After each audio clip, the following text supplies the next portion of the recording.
En 1945, un vent nouveau souffle sur la France.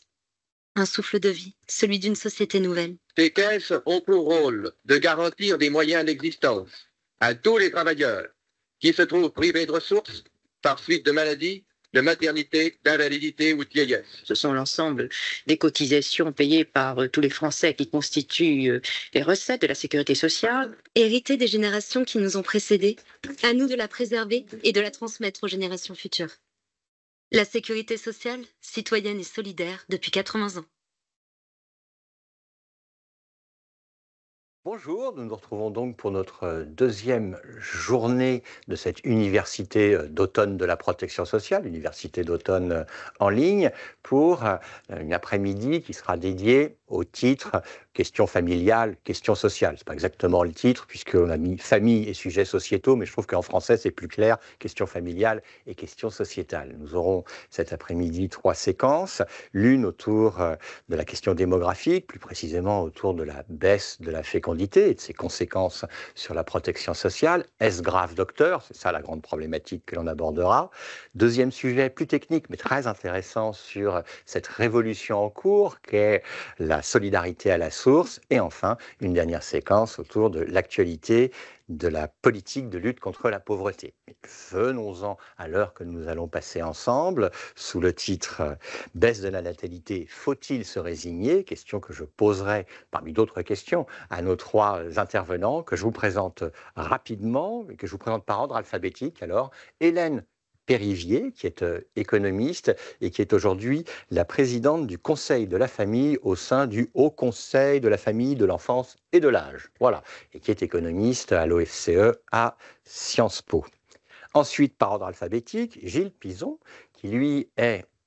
Alors, Hélène est une éminente économiste et Gilles est un éminent démographe, donc professeur honoraire au Muséum d'histoire naturelle, toujours conseiller de l'INED, où il a très longtemps exercé et à partir de l'institut à partir duquel il a pu publier de très nombreux ouvrages et des papiers de synthèse de qualité, entre autres sur le thème qui nous occupe. Et parmi les derniers ouvrages, voici l'instant pub, premier, la troisième édition de cet excellent atlas de la population mondiale qui est fait de descriptifs de synthèse et de crobards dont il a le génie. D'ailleurs, il a autorisation à nous en projeter quelques-uns. Et troisième intervenant, lui aussi passé par l'INED dans sa carrière, maintenant économiste à l'OCDE, Olivier Thévenon, qui est un spécialiste de la question qu'on se pose, même s'il ne travaille plus aujourd'hui dessus, puisque, peut-être je pourrais nous en dire un mot, vous vous intéressez aux questions de bien-être des enfants. Mais il y a un lien. Alors, premier moment de notre discussion, le temps du constat. Constat que l'on peut faire sous trois dimensions, c'est bien, vous êtes trois. Il y a un sujet français de baisse de la fécondité, il y a un sujet zone OCDE et il y a un sujet monde. Et donc, je me tourne d'abord vers Hélène pour lui dire, eh bien, quel constat fait-on? On peut les faire de manière très synthétique, mais aussi dans leurs conséquences sur cette évolution à la baisse de la fécondité. En prenant le micro. Eh oui, oui. En prenant le micro et puis devant un éminent démographe. Peut-être d'abord dire que la France, pendant longtemps, par rapport à ses partenaires européens, était bien au-dessus et avait un taux de fécondité assez élevé. En tout cas, si on prend les 25-30 dernières années, parce que ça n'a pas toujours été le cas, mais à partir des années 2000, on avait vraiment un baby-boom avec une augmentation assez substantielle des naissances qui était assez atypique dans le paysage européen, puisqu'on avait des voisins qui, eux, avaient plutôt une baisse de la fécondité. Donc ça, c'est un peu la tendance. Et puis à partir du milieu des années 2010, 2014-2015, on a constaté une baisse progressive au départ assez légère. Et puis, c'est vrai que c'est pour ça que ce sujet revient à l'agenda. Depuis 2022, puis 2023, la baisse était assez significative, même si en 2024, il me semble qu'elle est un tout petit peu moins forte qu'elle ne l'était l'année d'avant. Mais voilà, on voit que des inquiétudes naissent sur ce modèle que serait la France en matière de dynamisme de sa fécondité. Donc ça, c'est un peu le constat que l'on peut observer. Alors, est-ce que c'est très différent? C'est vrai que quand on compare aux autres pays, on reste quand même au-dessus de ce qui est constaté dans les autres pays européens. Je vais me contenter de l'Europe. Et donc, de ce point de vue-là, on pourrait dire que peut-être que le baby-boom que nous avons connu, c'était peut-être ça qui n'était pas, qui était atypique. Le baby-boom autour de 2010. Voilà, c'est ça.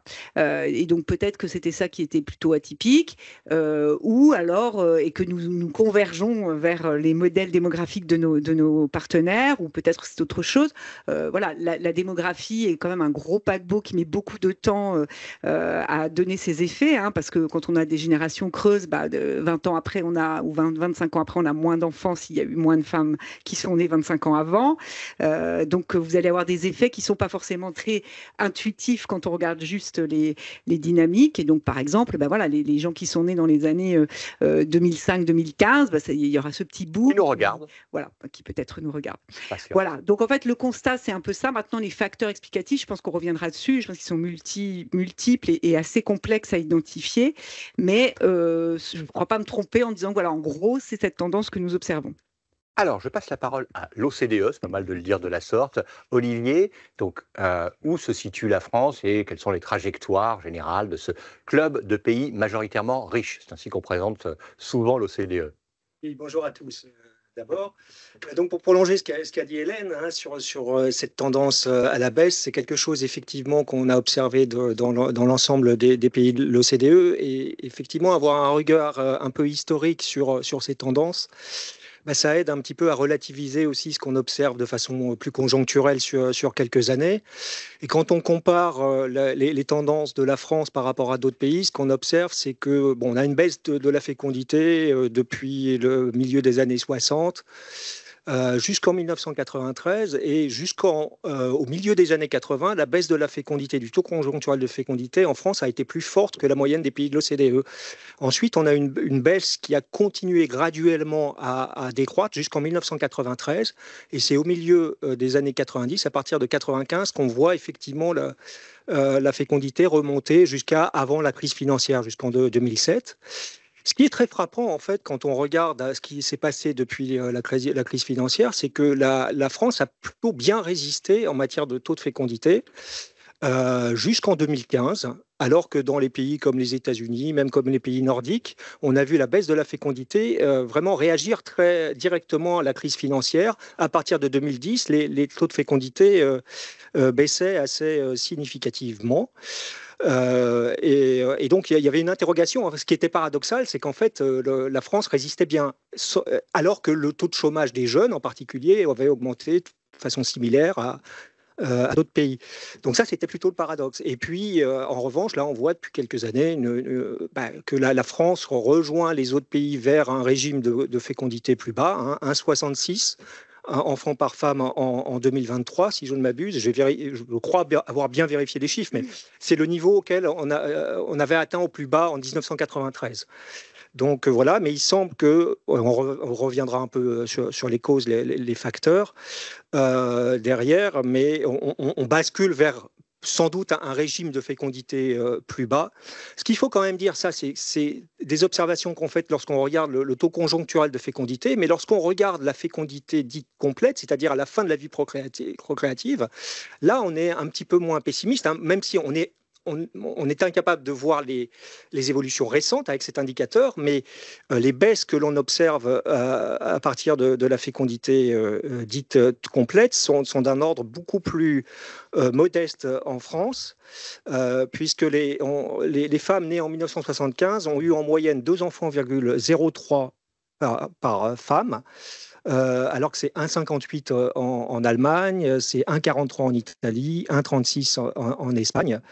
Et par rapport aux générations nées en 1950 ou 1960, elles avaient un taux de fécondité en fin de vie procréative de 2,12. Donc une baisse, mais pas si forte que ça. Reste à voir ce que va donner maintenant la fécondité complète des nouvelles générations. Parfait. Alors, on a l'impression qu'on est presque un jury de thèse. Il y a eu 2 exposés sur la démographie française et OCDE. Et le grand professeur Pison va d'abord nous dire s'ils n'ont pas dit de bêtises. Alors, le professeur Pison, il ne va pas du tout s'exprimer sur les propos qui sont... Oui, mais globalement, il n'y a pas eu d'erreur. On pourra compléter. Voilà. Et on complète par le monde entier avec un exposé fait aussi de Crobard. Allons-y. Oui, alors, si je peux avoir la première diapositive. Elle va apparaître. Voilà. Ça, c'est le titre. Alors, à l'échelle mondiale, on peut faire 3 constats. Le premier, la fécondité mondiale baisse. Et sur ce graphique apparaît l'évolution depuis 1950 du nombre d'enfants par femme en moyenne à l'échelle mondiale. C'était 5 enfants dans les années 1950-1960 et depuis, cette moyenne a baissé jusqu'à 2,2 enfants en moyenne par femme aujourd'hui. Et puis, j'affiche la projection moyenne des Nations Unies qui annonce, et son hypothèse est que ça atteindrait 2,1 enfants par femme en 2050 et 1,8 enfants à la fin du siècle en 2100. Alors, ça, c'est la moyenne mondiale. Bien sûr, le niveau varie d'un continent à l'autre et voici les évolutions par continent. En Europe, on est à 1,4 enfants en moyenne par femme. En Amérique du Nord, 1,6. En Océanie, 2,1. En Asie, 1,9 enfants en moyenne par femme. À chaque fois, je présente aussi les projections des Nations Unies, vous voyez. Et en Amérique latine, 1,8 enfants en moyenne par femme aujourd'hui. Alors, l'Afrique, c'est un peu plus haut, 4 enfants en moyenne par femme. La fécondité a commencé plus tard que dans les autres continents, la baisse de la fécondité, mais les hypothèses, c'est que la fécondité va continuer de baisser en Afrique, comme partout ailleurs, et atteindre des niveaux bas. Donc c'est le premier constat, une baisse générale, mais plus ou moins tardive, plus ou moins précoce, selon les continents. Deuxième constat, on a dû abandonner un modèle pour la transition démographique, donc l'évolution, les grandes tendances dans l'humanité. Jusqu'à 50 ans, on avait un modèle où, après la transition démographique, quand la mortalité avait atteint un niveau bas et la fécondité aussi, les deux s'équilibraient, autant de naissances que de décès, donc la population s'arrêtait d'augmenter, mais elle était stable, stabilisée. La fécondité se stabilisant à 2,1 enfants par femme. Et c'est ce que reflète ce graphique qui présente les projections de population publiées par l'ONU il y a 43 ans, donc en 44 ans, en 1981. C'était la première fois que l'ONU faisait des projections jusqu'en 2100 et par continent. Et on voit la population de chaque continent augmenter et puis atteindre un plateau. Or, les dernières projections des Nations Unies, publiées en 2024, racontent une autre histoire. Partout, la population augmente dans chaque continent et puis elle atteint un maximum et elle diminue ensuite. Alors curieusement, le total, si on additionne la population de chaque continent, en 2100, est à peu près le même. 10 milliards et demi annoncés en 2100 dans les projections publiées en 81. 10 milliards 200 millions dans celles publiées il y a 2 ans. Donc, on a changé de modèle. Aujourd'hui, ce modèle qui avait été conçu il y a 100 ans par les démographes, est obsolète. Et on est un peu embarrassé pour s'appuyer sur un modèle pour décrire ce qui va se passer. Et troisième point, les politiques de population peuvent-elles avoir une influence? Alors là, je prends des exemples en dehors de l'Europe, en dehors de l'OCDE, c'est la Chine. Le graphique montre l'évolution du nombre moyen d'enfants par femme depuis 1950 en Chine. C'était, vous voyez, près de 6 enfants en moyenne par femme jusqu'à la fin des années 60. La fécondité a beaucoup baissé depuis. Elle est de 1 enfant par femme aujourd'hui. Et beaucoup de gens attribuent cette baisse rapide à la politique de l'enfant unique, à la politique de l'État chinois. Il se trouve que quand la politique de l'enfant unique a été instituée en 1979, les Chinoises et les Chinois avaient déjà que 2,7 enfants en moyenne chacun, donc le gros de la baisse avait eu lieu. En 2015, l'État chinois, inquiet du vieillissement démographique rapide de sa population, a supprimé la politique de l'enfant unique. Puis, en 2021, il a institué la politique de 3 enfants. Et comme le montre la courbe, la fécondité a continué de baisser. Et donc, il faut être très modeste quand on pense que les politiques peuvent décider du cours des choses. Alors, l'Inde que je rajoute là étaient dans la même situation que la Chine. Les Indiennes avec 5-6 enfants en moyenne chacune dans les années 50-60. La fécondité a baissé en Inde. Elle est de 1,9 enfants par femme. Les Indiennes ont pratiquement la fécondité des Françaises, hein, légèrement plus. Et l'Inde a été le premier pays, dès son indépendance, dans la fin des années 40, à se soucier de réduire la croissance démographique rapide, qui était considérée comme un problème pour le développement économique, avec des politiques familiales, des politiques de limitation des naissances relativement musclées. L'état d'urgence a été décrété il y a 50 ans sous le gouvernement d'Indira Gandhi, avec des programmes de stérilisation dont certaines étaient forcées. Les gens n'en voulaient pas. Ça a provoqué ça a contribué à la chute du gouvernement d'Indira Gandhi. Mais ça ne veut pas dire que les Indiennes et les Indiens n'ont pas fini par avoir moins d'enfants. Mais que ce soit l'exemple chinois ou l'exemple indien, montre que c'est finalement les individus, les personnes, les couples qui décident. Et quand les conditions économiques s'améliorent, quand l'instruction progresse, on observe partout que la fécondité diminue. Et pour revenir à la politique de l'enfant unique, les politiques des États, voici deux courbes, la courbe de la baisse de la fécondité en Chine et celle en Thaïlande. Et ce sera la dernière courbe. Hein. Les dernières courbes, et vous voyez que les deux courbes sont quasiment collées l'une à l'autre. La Thaïlande n'a pas eu de politique de l'enfant unique, et il y a eu des politiques familiales, mais ça montre bien que la trajectoire de fécondité n'est pas décidée en Conseil des ministres et qu'il faut être relativement modeste quand on finalement développe une politique familiale ou une politique de population. Alors, avant d'en venir aux conséquences sur le gros sujet, les explications. Pourquoi les explications? C'est parce que tous les deux, déjà, vous avez dit « Ah, on en viendra peut-être aux explications ». Donc, alors, Hélène, comment explique-t-on cette baisse de la fécondité française? Alors, évidemment, c'est compliqué, il y a plein de facteurs multidimensionnels, avez-vous déjà dit, mais des beautés. Alors, d'abord, je voudrais commencer par commenter ce qui a été dit parce que je pense que c'est vrai que les politiques publiques, je suis assez d'accord, ont peu d'emprise sur la décision d'avoir un enfant. En revanche, elles en ont eu sur la décision de ne pas en avoir parce que dans ces courbes, il y a les droits reproductifs qui ont beaucoup évolué, qui ont permis aux femmes de maîtriser leur fécondité. Je pense notamment à l'accès à la contraception, l'accès à l'interruption volontaire de grossesse. Et quand on regarde les taux de fécondité des années 50-60, il faut prendre en compte que ça n'est pas forcément le nombre d'enfants que ces femmes auraient désiré avoir. C'est très important d'avoir ça en tête. Donc quand on essaye d'idéaliser un nombre d'enfants par femme qui serait choisi dans un cadre familial parfaitement respectueux, c'est un tout petit peu plus compliqué que ça parce que la vie des femmes dans ces années-là était évidemment pas celle que les femmes ont aujourd'hui. La baisse récente depuis 2010, c'est à cause de François Hollande?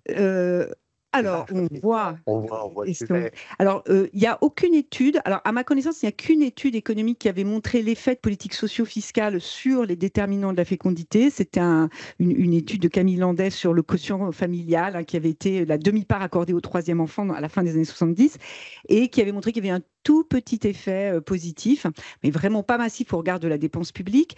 Donc, sinon, c'est extrêmement compliqué de réussir à extraire l'effet causal d'une politique publique. On ne peut pas dire que c'est à cause de ça ou à cause de ça, parce que comme ça a été dit, c'est multifactoriel. Il y a énormément d'éléments qui rentrent en compte. Alors moi, je ferai 3 catégories d'éléments qui rentrent en compte dans la décision d'avoir un enfant.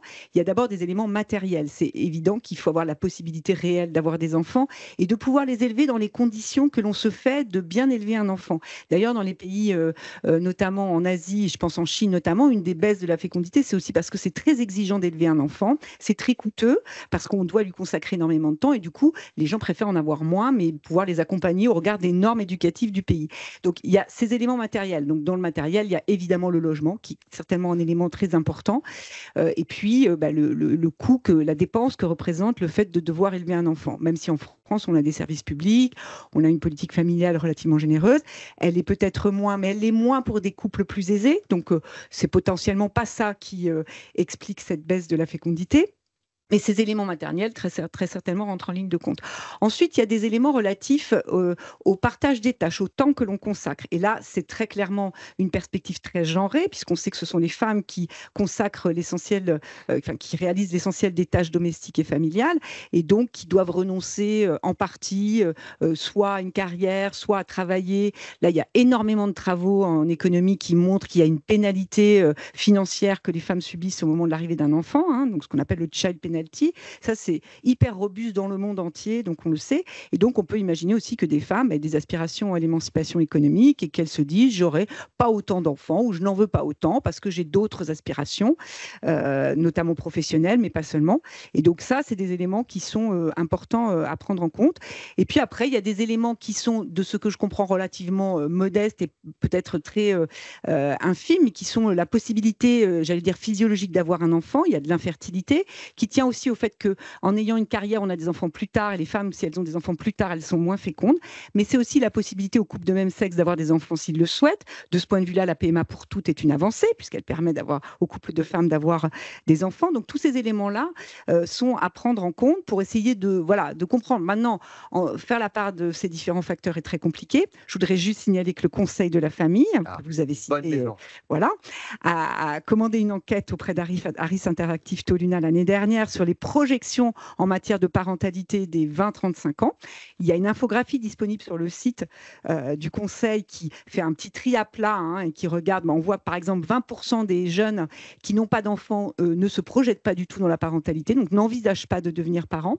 Et puis là, on est en train de creuser, donc je ne vais pas révéler les différents aspects, mais on est en train de creuser davantage cette enquête qui va révéler des choses de long terme qui seront assez intéressantes en matière dans la façon dont les jeunes se projettent ou pas, et les raisons pour lesquelles ils se projettent ou pas dans la parentalité future, ce qui nous donne un peu aussi une vision un peu plus long terme de la façon dont on valorise le fait d'avoir des enfants, ou on souhaite avoir des enfants pour s'accomplir dans sa vie. Alors, Olivier, côté OCDE, est-ce qu'on a un accord total avec ce que vient de dire Hélène? Certes, mais peut-être des compléments, des variations. Voilà, on a en tout cas un accord majeur sur les causes qui ont été listées, peut-être quelques compléments. Enfin, en tout cas, oui, des études dans divers pays montrent que les conditions de vie matérielles, l'exposition à la pauvreté, à des épisodes de pauvreté, les conditions matérielles, les problèmes de logement sont des freins à la fécondité, en tout cas à la réalisation des intentions de fécondité. Lorsqu'on a un projet, on va le remettre à plus tard, ou sa réalisation va demeurer incertaine en raison des conditions de vie matérielles qui sont incertaines ou difficiles. Le problème de la conciliation entre travail et vie familiale est effectivement au cœur de la problématique. On est passé à un modèle où, disons, le choix de fécondité est assujetti au fait d'avoir, dans les couples, en tout cas, avoir 2 emplois stables et avoir un revenu lié au travail qui est suffisant, qui le permet. D'ailleurs, nos études avaient montré que les politiques en faveur de la conciliation entre travail et vie familiale, par l'octroi de congés plutôt courts et bien rémunérés, voire partagés entre les 2 conjoints, et surtout le développement des places d'accueil en crèche étaient des facteurs qui pouvaient expliquer pourquoi certains pays de l'OCDE avaient eu leur fécondité remontée autour des années 2000 jusqu'à la crise financière.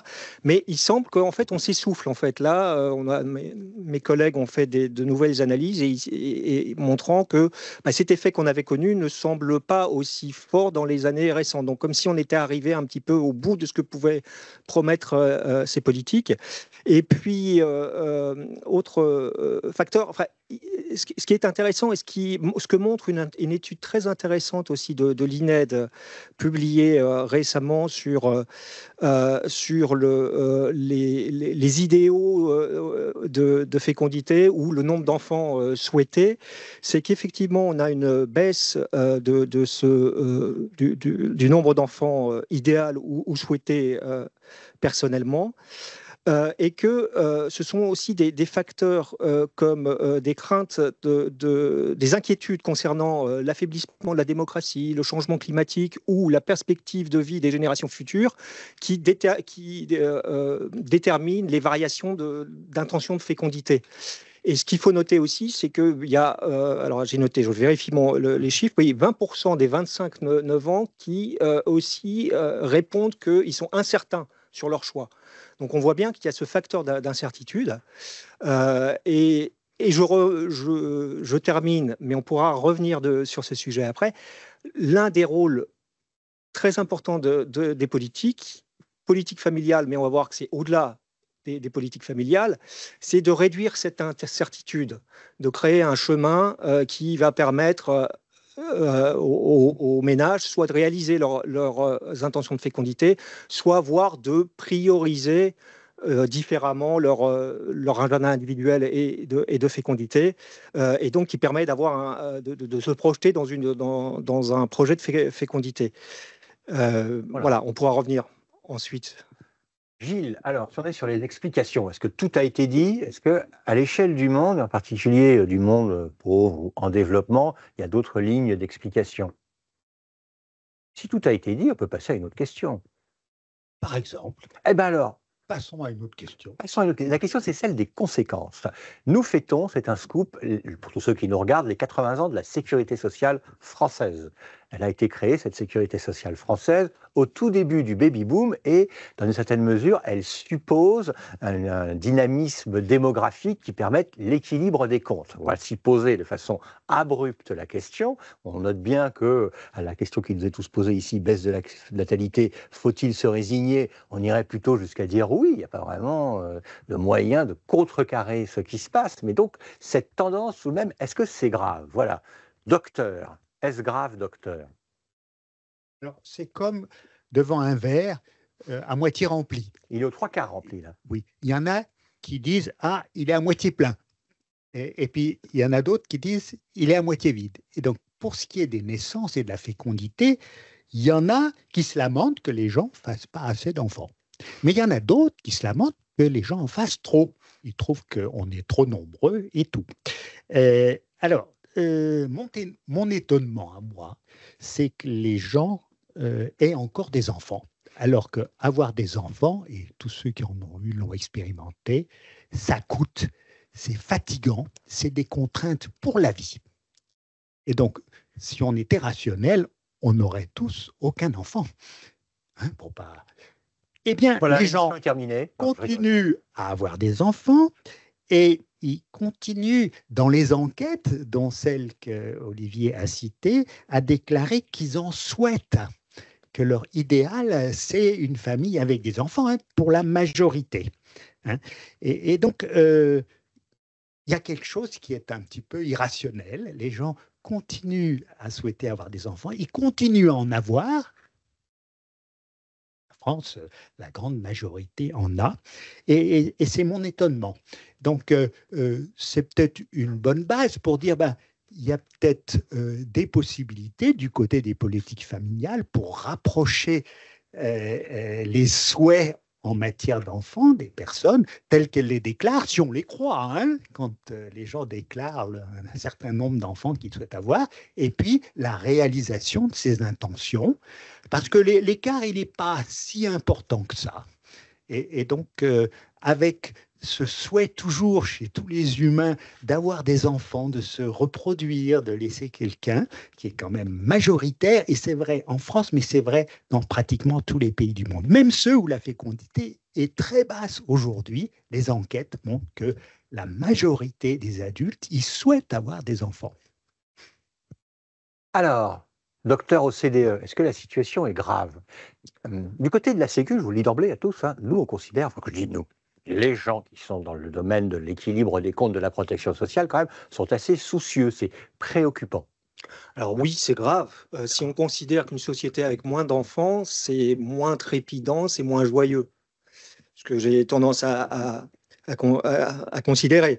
Mais bon, voilà, c'est un jugement personnel. Est-ce que c'est grave ensuite économiquement et socialement? Là, c'est une autre question. Et en fait, bon, d'abord, ce qu'il faut avoir en tête, la fécondité n'a un impact sur l'économie et sur le modèle social que par le biais du vieillissement. Mais le vieillissement, la fécondité, finalement, joue un rôle plutôt marginal, ou en tout cas mineur par rapport au vieillissement qui est avant tout porté par l'allongement de l'espérance de vie. Donc il ne faut pas oublier que la fécondité n'est pas le déterminant principal du vieillissement, et que du coup les variations de la fécondité sur la trajectoire économique et les trajectoires de dépenses sociales va être plutôt mineure par rapport à l'effet de l'allongement de la durée de la vie. Alors, de toute façon, quel que soit le taux de fécondité, la population, elle va vieillir. Ce que l'on peut anticiper également, c'est que c'est la population en âge de travailler qui va diminuer d'ici 30, 40 ou 50 ans. Alors, ce qui est intéressant, en revanche, là où peut faire la fécondité peut faire varier à la marge ces trajectoires, c'est quel est l'effet après sur le PIB par habitant, qui mesure un peu la richesse des pays. Et là, on a des projections, hein, et mes collègues de l'OCDE ont continué à faire des projections en se basant sur les scénarios démographiques d'Eurostat, et on a un scénario à basse fécondité de où la fécondité va converger vers 1,47 enfants par femme. Donc voilà, on est encore au-dessus, mais il devient plus probable par rapport au scénario de plus haute fécondité. Et ce qu'on observe, c'est qu'en fait, le PIB par tête, en cas de basse fécondité par rapport à une situation où le taux de fécondité est maintenu à 1,8, voire augmente, eh bien, il va commencer à augmenter plus fortement que en situation de basse fécondité par rapport à une situation de maintien de la fécondité, parce qu'on va avoir tout simplement une population qui va décroître plus fortement.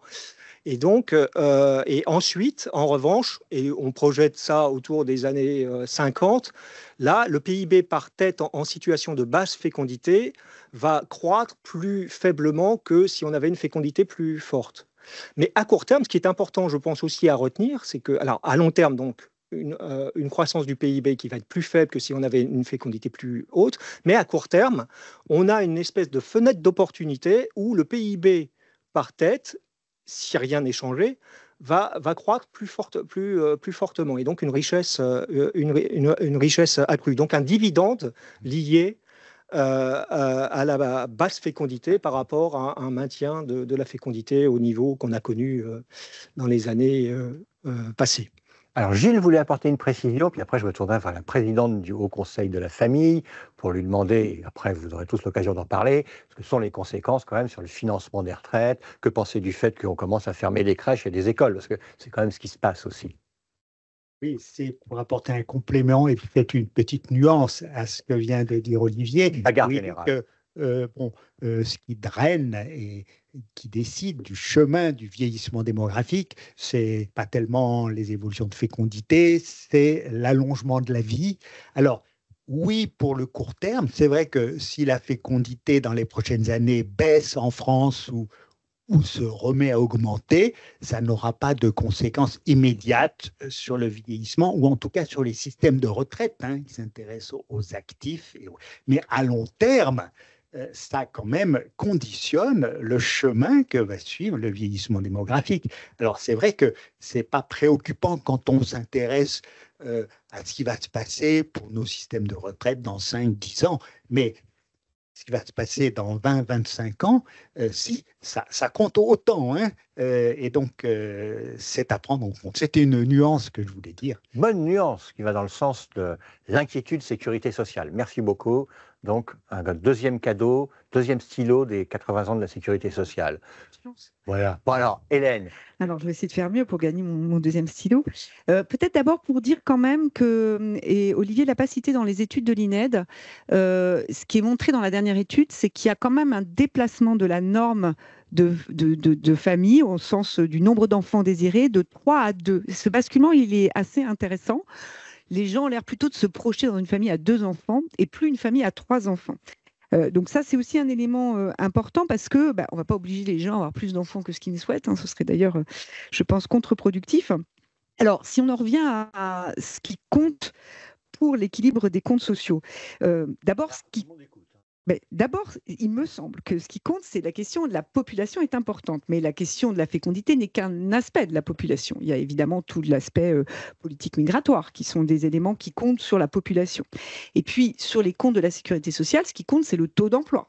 Il faut qu'on ait un taux d'emploi élevé. Si vous avez un taux de fécondité très élevé, mais que vous avez un taux de chômage très élevé, ça ne va pas aider à redresser les comptes sociaux. Je voudrais quand même rappeler qu'en France, on a 2,7 millions d'enfants pauvres aujourd'hui. On est dans une situation où on a des enfants qui sont là, qui sont nés, et que nos politiques publiques n'accompagnent pas suffisamment. C'est des enfants qui ne peuvent pas grandir, pas être scolarisés dans des bonnes conditions. Donc, c'est des enfants qui partent déjà avec un handicap social pour intégrer le marché du travail. Donc, on pourrait d'abord commencer par permettre aux gens d'avoir le nombre d'enfants qu'ils veulent et de pouvoir les élever dans de bonnes conditions, dans le respect de l'égalité femmes-hommes, l'égalité des enfants. Je rappelle encore une fois qu'il y a une inégalité très forte à plein de points de vue. On a parlé des systèmes d'accueil du jeune enfant, mais on voit que tous les enfants ne sont pas socialisés et accueillis dans un système de qualité sur l'ensemble du territoire français. Pouvoir accéder à une alimentation saine et équilibrée. Je voudrais rappeler que le Conseil de la famille a fait 2 gros rapports sur la restauration scolaire, et on voit que ce sont les enfants les plus défavorisés qui ne fréquentent pas la cantine scolaire. C'est pas du tout anecdotique pour bien travailler à l'école, pour bien se développer, pour bien vivre sa vie d'enfant. Alors, je pense qu'Olivier, qui travaille sur le bien-être des enfants, ne me contredira pas. Il faut avoir des politiques publiques qui accompagnent ça pour que ce soit une réalité pour tous les enfants. J'ai envie de dire, c'est d'abord une priorité, ça. C'est une priorité pour nos comptes sociaux. Des enfants qui grandissent en bonne santé, qui puissent avoir accès à l'éducation, un système éducatif qui les porte, qui puissent s'émanciper, choisir un projet de vie, puis ensuite être en emploi et ensuite pouvoir, du coup, via leur emploi, participer au financement de la protection sociale. Ça me semble être une priorité avant de se dire faisons en sorte que les gens aient plus d'enfants. Entre deux, chère présidente, c'est cette question que vous ameniez des taux d'activité. Eh bien oui, mais tout à fait. Mais donc, du coup, c'est alors, le taux d'emploi plus que le taux d'activité. Taux d'emploi, voilà, oui, donc, de fait, il faut déjà, il y a déjà travailler pour faire en sorte que un maximum de gens puissent travailler, limiter le chômage. Donc ça passe quand même aussi par des conditions d'accès à l'emploi. Donc là, on est loin des politiques familiales, mais pas si loin que ça d'ailleurs. Ça veut dire des services publics, de transport, d'accueil du jeune enfant quand on a des jeunes enfants, etc. C'est ça qui permet de travailler avec, dans de bonnes conditions, et ça participe au financement de la sécurité sociale. Donc, ce que je veux juste dire, c'est que les politiques familiales aujourd'hui, leur objectif, il me semble en tout cas, c'est comme ça qu'elles devraient être conçues, et c'est en partie comme ça qu'elles le sont, elles devraient accompagner les personnes qui souhaitent avoir des enfants pour pouvoir les élever dans les meilleures conditions, et encore, je le rappelle, dans le respect de l'égalité, qui est un principe républicain. J'ai parlé d'égalité femmes-hommes, d'égalité des enfants, il y a l'égalité territoriale. Je voudrais quand même rappeler que la situation dans les DROM est pas du tout la même que dans l'Hexagone. Encore une fois, le Conseil de la famille a publié un rapport sur ces questions-là, et donc je coupe, c'est pas la même déjà en termes de fécondité quand on prend les autres mères. Mais du coup, ces enfants-là, on doit aussi leur donner les possibilités de grandir dans de bonnes conditions. Et ça, non, mais je ne veux pas noyer le poisson, parce que ça participe au financement de la sécurité sociale. Ça participe à créer une société plus harmonieuse, plus respectueuse des individus, et en même temps de financer notre modèle social, puisque vous aurez des personnes en meilleure santé. Je voudrais rappeler que l'alimentation est un élément central de prévention de la santé, donc l'alimentation des enfants est très importante. Donc là, ça peut paraître très éloigné, mais en fait, ça ne l'est pas du tout, parce que c'est un ensemble qu'on doit prendre en compte, et c'est certainement pas en projetant un nombre d'enfants qui serait idéal pour équilibrer les comptes de la sécurité sociale qu'on va réussir à trouver les solutions. Voilà, je veux juste mettre ce bémol-là. Olivier, alors. Oui, je voudrais abonder dans le sens d'Hélène pour affirmer avec elle que la fécondité ne doit pas être l'obsession des politiques publiques, et il y a d'autres raisons, et des bonnes raisons, pour aussi investir dans nos politiques familiales, et au-delà aussi des politiques familiales, dans différents facteurs qui peuvent améliorer effectivement les situations matérielles et le bien-être des ménages et des enfants. Hélène a cité la lutte contre la pauvreté des familles, qui est un enjeu extrêmement important, la conciliation entre travail et vie familiale, qui était aussi un enjeu important. Et c'est en assurant, disons, de bonnes conditions de vie matérielle, une bonne conciliation, une sécurité, en permettant aux ménages d'anticiper l'avenir favorablement que là, peut-être que la résultante sera aussi de promouvoir la fécondité. Mais il ne faut pas se tromper dans l'ordre des objectifs que l'on met. La deuxième chose, c'est ce qui compte pour financer notre modèle de protection sociale, c'est donc la richesse produite, c'est donc le PIB par habitant auquel je faisais référence. Et pour l'augmenter, d'abord, notre problème majeur, c'est l'emploi des seniors.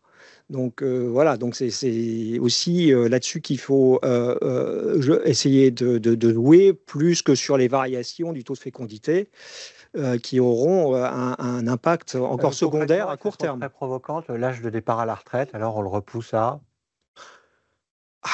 J'ai cru comprendre que c'était le sujet de cet après-midi de notre Premier ministre et je ne veux pas oui, diplomatiquement couper l'herbe sous le pied de ces négociations, ce serait trop dommage.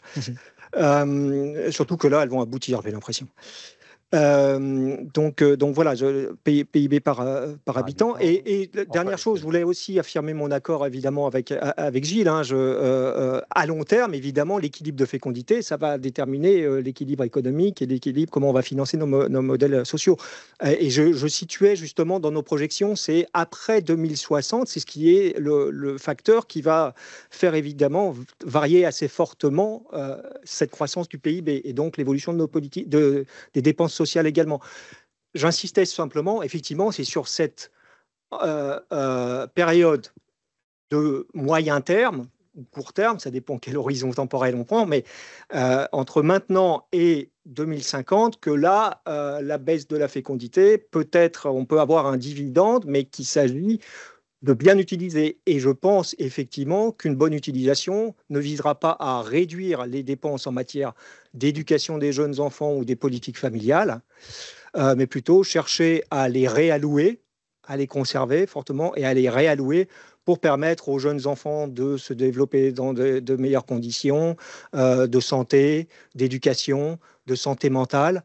Et c'est comme ça qu'on préparera effectivement une population plus productive à l'avenir et qu'on pourra peut-être effectivement augmenter notre capacité productive et notre fameux PIB par habitant.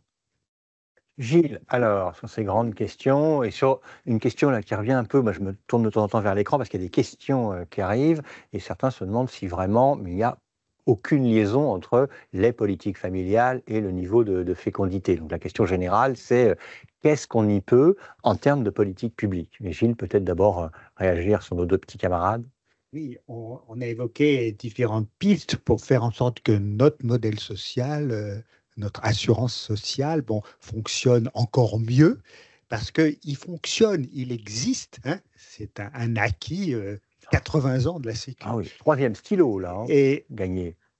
Il faut se souvenir que nous, en France, ou Européens, en Europe, on est plutôt bien lotis. Il y a un système de protection sociale qui couvre pratiquement tout le monde, même si on peut réduire des inégalités, on peut modifier ceci, cela. Dans l'immense majorité du monde, donc pour les 7 milliards d'humains qui ne vivent pas dans les pays du Nord de l'OCDE, la situation est beaucoup plus tendue et difficile aujourd'hui et pour demain, puisque dans ces pays, pour la plupart, il n'y a pas de système d'assurance sociale généralisé, il n'y a pas de système de retraite. Or, ces pays connaissent les mêmes évolutions, le vieillissement démographique est en cours, il s'effectue même plus rapidement qu'il ne s'est effectué au cours du dernier siècle dans nos pays, parce que les évolutions à la baisse de la fécondité et à la hausse de la durée de vie ont été beaucoup plus rapides. Et on se retrouve dans une situation où, pour la majorité des adultes d'aujourd'hui qui travaillent, qui font la croissance économique de certains pays, je pense au Brésil, à la Chine et l'Inde, eh bien, la plupart ne cotisent pas pour leurs vieux jours, ou ils cotisent que très faiblement.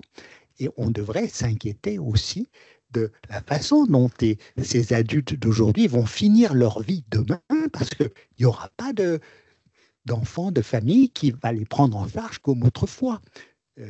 Les jeunes d'aujourd'hui qui font des études partout, ils n'ont pas l'intention de prendre leurs parents âgés à la maison quand ils pourront plus travailler. Ils disent, mais c'est à l'État, c'est au système de solidarité nationale à s'en occuper, mais il n'y en a pas, ou il est incomplet. Et donc, dans nos débats, dans nos pays européens et en France, n'oublions pas le gros de l'humanité où les questions sont beaucoup plus tendues et le sort finalement du gros des humains est très incertain lorsqu'ils arriveront dans leurs vieux jours.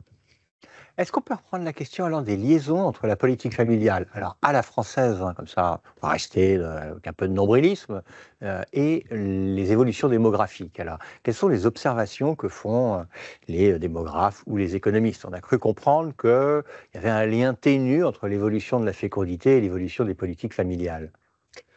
Alors, il y a un lien ténu, je vais revenir là-dessus, mais ce qu'il faut dire et rebondir sur ce que Hélène introduisait brièvement, c'est qu'il est assez difficile en fait de mesurer les effets des politiques familiales. Lorsqu'on essaie de mesurer l'effet de dispositifs spécifiques, on aboutit souvent à des effets extrêmement faibles. Mais en réalité, ce qui nous échappe, c'est que c'est bien souvent la cohérence entre différentes mesures et la stabilité dans le temps de la politique familiale qui crée un effet par cette cohérence et par la confiance en l'avenir qu'elle est susceptible. Et ça, c'est pas mesuré par des évaluations qui cherchent à mesurer l'effet d'une mesure particulière. Autrement dit, hein, le tout, les politiques familiales et leur effet sur la fécondité, c'est une bonne illustration le tout est supérieur à la somme des parties, en fait. Hein. Lorsqu'on essaye d'analyser chaque partie, en fait, je pense qu'il y a un élément qui échappe, c'est qu'est-ce qui advient lorsque les ménages savent que, comme dans un régime de politique familiale française où on a à peu près toutes les catégories de familles qui ont une aide, on sait que si nous arrive un risque familial, si on divorce, si on n'a plus d'enfants, on aura une protection. Si on perd son emploi, on aura une protection. Voilà, ça crée un climat global, cette cohérence et cette universalité crée un effet de confiance en l'avenir et de stabilité qui est propice à avoir un effet sur la fécondité. Bon, voilà, tout ça pour dire que c'est quelque chose que nous permet de mettre en lumière un peu les comparaisons internationales. On prend des packages, des ensembles de politiques familiales et on regarde les différences de tendance de fécondité sans analyser nécessairement l'effet d'une seule mesure. Une fois qu'on a dit ça, quand même, l'explication par les politiques familiales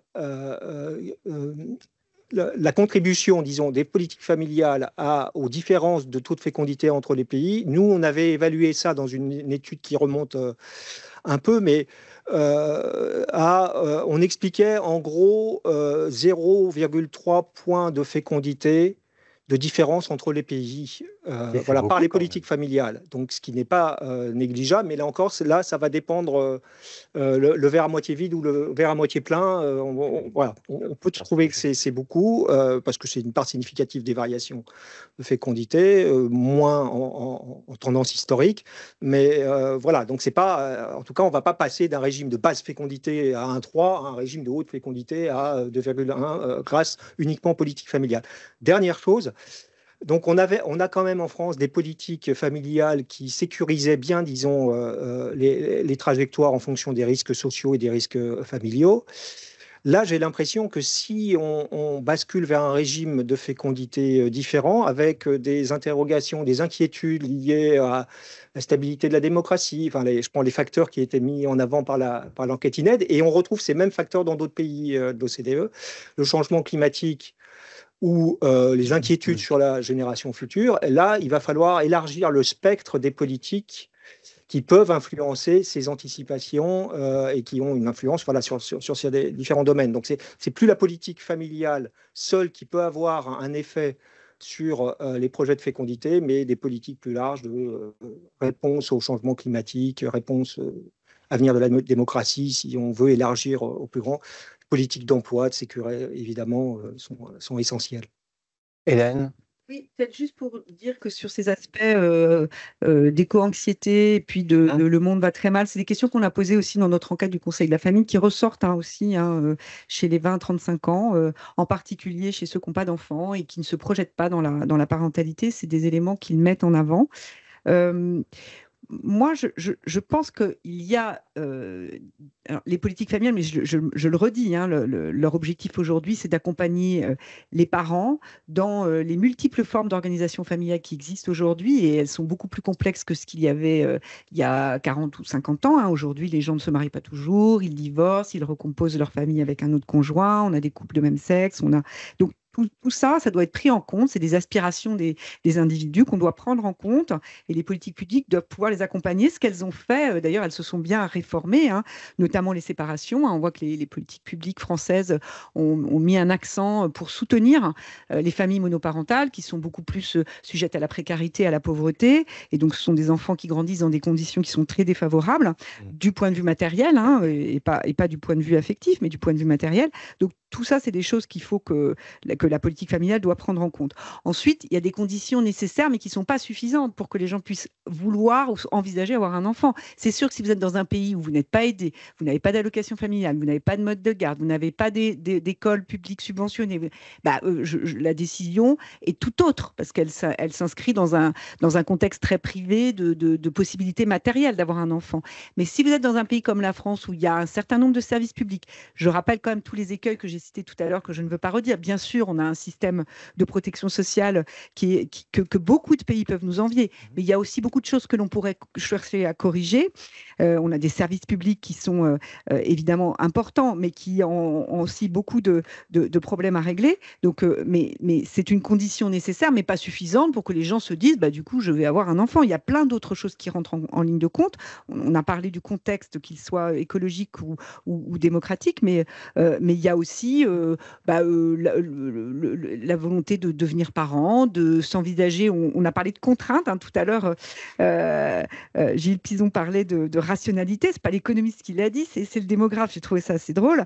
Mais voilà, c'est des contraintes. Nous, dans notre enquête du Conseil de la famille, ça ressort beaucoup. C'est aussi des contraintes d'avoir un enfant, et donc on peut souhaiter avoir une autre aspiration qui est mélangée, comme l'a dit très bien dit Olivier, avec d'autres formes. Voilà, je vois pas dans le monde dans lequel je vis, je vois pas l'idée d'avoir un enfant, je ne vois pas comment en quoi je peux pas me projeter. Donc tous ces éléments-là sont très importants. Donc les politiques familiales, elles sont bien sûr une condition nécessaire, mais pas suffisante. Et à mon sens, elles doivent être là davantage pour accompagner les gens qui souhaitent avoir des enfants, pour les élever dans de bonnes conditions.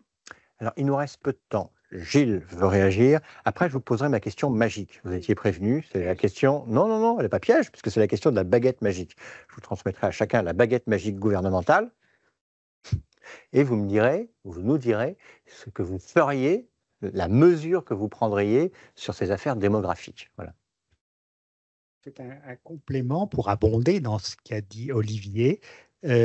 Si la France reste, malgré la baisse de la fécondité, qu'on observe partout, elle reste avec un niveau de fécondité un quart supérieur à la moyenne européenne. C'était vrai il y a 20 ans, c'est vrai même après la baisse de la fécondité. Sans doute que ça tient à ce que la France est le premier pays à avoir eu des politiques de population natalistes, maintenant qui sont devenues des politiques familiales, bien avant ses voisins européens, et qu'elles se sont poursuivies, ces politiques, avec une grande continuité.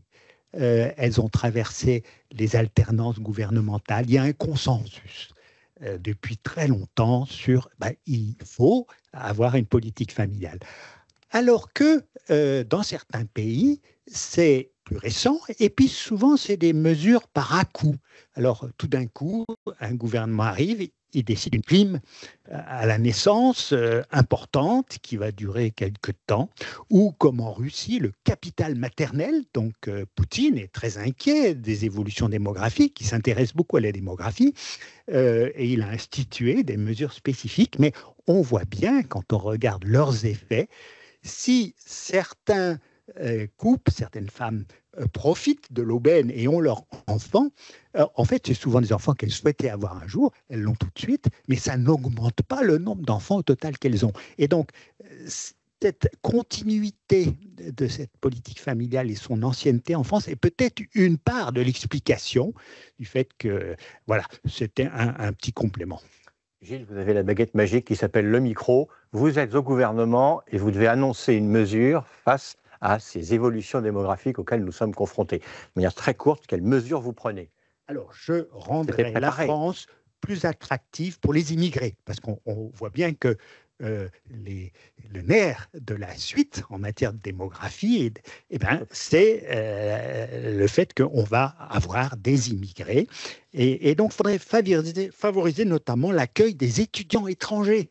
Il y a un peu une lutte entre les pays développés pour attirer, et parce que ces étudiants, ils vont pour une partie rester, et puis ils vont former les couples de demain. Et puis, de façon très rapide, une deuxième mesure de baguette, mais c'est une modeste, c'est que la politique familiale française a toujours cette bizarrerie que les allocations familiales ne sont attribuées qu'à partir du deuxième enfant.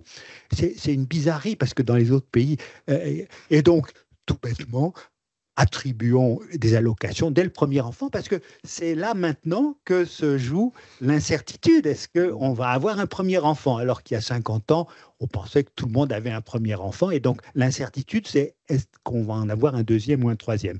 J'arrêterai là, ça fait déjà 2 mesures. Ça risque d'être coûteux la deuxième si jamais on ne joue pas avec le reste des prestations, mais on a bien compris la logique. Je passe. Alors moi, c'est plutôt une mesure à ne pas prendre. Ah bah c'est très bien. On l'a très brièvement évoqué, mais la tentation est très grande comme il y a moins d'enfants, c'est une opportunité pour réduire les dépenses en matière de politique familiale ou d'accueil. J'ai reçu la question là. Qu'est-ce qu'on économise puisque le lien est ténu entre politique familiale et fécondité? Alors, oui, en tout cas, la tentation est d'économiser sur ce registre, et je pense que ce serait une très mauvaise décision en vertu de ce qu'on a discuté précédemment. Il vaut mieux réallouer ces sommes. On sait qu'en France, on a visiblement des problèmes en matière de performance éducative. En tout cas, c'est ce que suggèrent nos enquêtes PISA. On a un problème d'égalité vis-à-vis de l'éducation, vis-à-vis de l'accès en crèche. Voilà, il y a des sujets qui, même dans une perspective purement économique, peuvent se justifier de réallouer ces sommes plutôt que de les réduire pour réduire les déficits. Donc voilà, une mesure à ne pas prendre, c'est... Très bien. Voilà. J'ai le temps pour une autre remarque ou pas? Très rapide. Alors non, je passe la parole à... voilà, là, ça me coupe mes effets, mais bon, alors... Non, alors, peut-être 2 choses. D'abord, moi, si j'avais la baguette magique, c'est vraiment une baguette magique parce que c'est assez compliqué à mettre en œuvre, mais le service public d'accueil du jeune enfant, avec un âge à partir duquel les enfants sont accueillis dans une structure de qualité. Là, il faudrait demander à Sylviane Jean-Pinot, qui est présidente du Conseil de l'enfance, mais bon, disons à 1 an et demi, en tout cas 2 ans, ça c'était le cas déjà. Un tiers des enfants de 2-3 ans étaient accueillis à l'école préélémentaire au début des années 2000, enfin en 2010. Aujourd'hui, c'est 10%. Bon, voilà, déjà, on pourrait revenir là-dessus, mais au moins avoir une espèce de cohérence du parcours des enfants et pouvoir leur donner accès à une socialisation de qualité. Donc ça, ce serait un élément très important. Et j'ai oublié j'avais une autre demande plus globale, mais voilà, elle m'est sortie. C'est pas grave, le temps que Hélène la retrouve, puisqu'il nous reste 2 minutes, je prends une des questions. Alors certaines ont été traitées, des questions qui sont arrivées, par exemple sur l'éco-anxiété, mais une porte sur le mouvement No Child, qui semble se développer, qu'on observe dans des restaurants ou dans la rue. Donc, comment réagissez-vous à cette extension de ce mouvement No Child? Pas d'enfants dans les rues, pas d'enfants au restaurant, pas d'enfants dans le train. Avec le micro. Oui, c'est No Child pour ne pas être gêné par les enfants des autres. Parce qu'il y a le No Kids, c'est le mouvement pour ne pas avoir d'enfants soi-même. Exactement. Mais No Child, justement, là, il faut expliquer à ces gens-là que pour demain, pour pouvoir continuer à vivre en société, il faut des enfants, et que donc il faut accepter dans le train et tout qu'il y ait des enfants qui soient parfois bruyants. C'est de la pédagogie à faire. No child, no kids, no kidding, qui est un jeu de mots plutôt marrant en la matière. Comment réagit l'OCDE? Il y a l'aspiration à ne pas être embêté par les enfants des autres, et puis l'aspiration rationnelle. Voilà. Moi, je suis étonné. Je m'interroge sur le fait de savoir si est-ce que c'est une vraie tendance ou pas. Je suis assez étonné parce que là, ce qu'on a quand même observé jusqu'à très récemment, c'est qu'au contraire, le nombre de restaurants qui accueillent maintenant des enfants était quand même en nette progression. Enfin, je prends cet exemple, mais voilà, on a quand même fait un progrès qui allait plutôt dans la direction par rapport au début des années 2000, qui allait dans la direction d'un accueil plus favorable des familles dans divers domaines. Est-ce que là, maintenant, on a une vraie tendance ou est-ce qu'on est sur le registre de l'anecdote? Je ne sais pas. Je ne prononcerai pas No Child, No Kids. Alors, No Kids, c'est quand même très lié aux questions féministes dans des pays, notamment en Corée du Sud. Alors, sans se prononcer, la deuxième idée là, qui est revenue. La deuxième idée qui est revenue, c'est avoir une boussole en matière de politique familiale, qu'on a un peu perdu parce qu'on rabote. Et comme le disait Olivier, en fait, plutôt que de raboter, il faudrait peut-être réallouer les fonds pour pouvoir avoir une politique familiale cohérente qui permette, encore une fois, d'accompagner les enfants. Alors, les premiers enfants, il y a quand même l'allocation de base, il y a quand même des choses qui sont reçues au premier enfant. Mais voilà, en tout cas, je pense qu'il faudrait pouvoir avoir une vraie boussole de politique familiale. Merci beaucoup. Alors, merci à vous trois d'avoir participé à l'exercice. Il y a toujours 1000 choses à faire, puis c'est un sujet absolument passionnant parce qu'on se sent tous touchés. D'abord parce qu'on a été enfant, n'est-ce pas? Et puis parce que tous ou presque, on a des enfants au moins dans notre entourage. Alors, merci à Hélène Périvier, dont vous pouvez retrouver à la fois les livres aux presses de Sciences Po et les travaux en tant que présidente du Haut Conseil de la Famille sur son site, et des travaux, elle a fait un peu la pub, qui sont en cours de réalisation. Merci à Olivier, que vous pouvez retrouver sur tous les sites de l'OCDE et tous les travaux autour de la famille et des politiques sociales et familiales. Et puis merci à Gilles, que vous pouvez retrouver dans des notes excellentes de l'INED et à travers ce petit ouvrage qu'il m'a amené pour que j'en fasse la pub, et je le fais avec le plus grand plaisir. Conclusion de tout cela, la question qui nous était posée, c'est faut-il se résigner? Et même pas à se poser la question, au sens où nous sommes face à des tendances sur lesquelles les prises sont limitées, même si je pense que les uns et les autres, vous avez amené 2-3 ingrédients qui permettent d'ajuster nos politiques familiales aux souhaits des parents, aux souhaits des gens aujourd'hui, et également au grand contexte de crise budgétaire dans lequel nous nous trouvons tout de même. Donc, conclusion générale, c'est faites des enfants, si vous le voulez, mais pas maintenant, parce que dans une demi-heure, on a une nouvelle séquence. Merci à vous.